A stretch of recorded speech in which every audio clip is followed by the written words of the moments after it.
Hi all. അപ്പം ഇന്ന് ഞാൻ തയ്യാറാക്കാൻ പോകുന്നത് എന്താണ്? പൈനാപ്പിൾ പച്ചടിയാണ്. അതും വെറും 10 മിനിറ്റ് കൊണ്ടിട്ട് നമുക്ക് പൈനാപ്പിൾ പച്ചടി തയ്യാറാക്കിയെടുക്കാം. അതിനാദ്യം എന്താ വേണ്ടത്? ഒരു ചട്ടി എടുത്തിട്ടുണ്ട്. പിന്നെ മെയിനായിട്ട് നമ്മൾ എടുക്കുന്നത് പൈനാപ്പിളാണ്. അപ്പോൾ പൈനാപ്പിൾ നല്ലപോലെ മുള്ളൊക്കെ കളഞ്ഞ് പീസ് പോലെ ആക്കി എടുത്തിട്ടുണ്ട്. ഇനി ഇതിലോട്ട് എരിവിന് ആവശ്യമുള്ള കാന്താരിയോ പച്ചമുളകോ ചേർത്ത് കൊടുക്കാം. ഞാനിപ്പോൾ ചേർത്ത് കൊടുത്തിട്ടുള്ളത് കാന്താരിയാണ്. ഇനി അതിലോട്ട് കുറച്ച് കറിവേപ്പിലയും കൂടി ചേർത്ത് കൊടുക്കുക. ഇനി കുറച്ച് ഒരു 1.5 കപ്പോളം ഞാൻ വെള്ളവും ചേർത്ത് കൊടുത്തിട്ടുണ്ട്. പൈനാപ്പിൾ നല്ലപോലെ വേവിച്ചെടുക്കണം, അതിന് വേണ്ടിയിട്ടാണ്.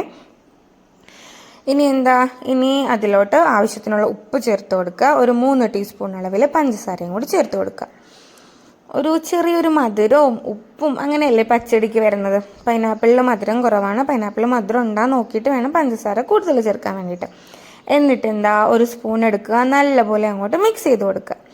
മിക്സ് ചെയ്ത് കൊടുത്തിട്ട് നമുക്ക് ഇത് ഗ്യാസ് സ്റ്റൗവിലോട്ട് വെച്ച് കൊടുക്കാം. നല്ലപോലെ വേവിച്ചെടുക്കണം. നല്ലപോലെ എന്ന് പറയാനായിട്ട് നല്ലപോലെ പൈനാപ്പിൾ വേവിച്ചെടുക്കണേ. എന്നാലേ ആ പൈനാപ്പിളിൻ്റെ ഒരു ടേസ്റ്റ് ആ ഒരു ഗ്രേവിക്ക് കിട്ടുള്ളൂ.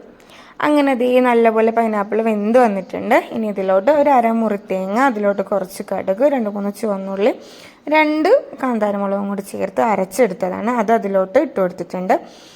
എന്നിട്ട് ചൂട് ഒന്നിങ്ങനെ ഫ്ലെയിം ഓഫ് ചെയ്തതിന് ശേഷം ചൂട് ആറി വരുമ്പോഴത്തേക്കും അതിലോട്ട് 1 കപ്പ് തൈര്, നല്ല പുളിയുള്ള തൈരായിരിക്കണേ, നല്ല പുളി വേണം. ആ നല്ല പുളിയുള്ള തൈരും കൂടി ചേർത്ത് കൊടുക്കുക. എന്നിട്ട് നല്ലപോലെ അങ്ങോട്ട് മിക്സ് ചെയ്ത് കൊടുക്കുക. പിന്നെ നമുക്കിതിലോട്ട് താളിച്ചൊഴിക്കണ്ടേ.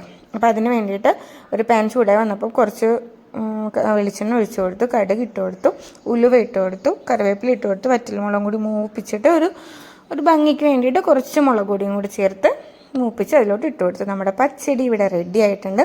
ഇത് പെട്ടെന്ന് റെഡിയാക്കി എടുക്കുക. അപ്പോൾ നിങ്ങൾ വീട്ടിൽ ട്രൈ ആക്കി നോക്കിക്കോ.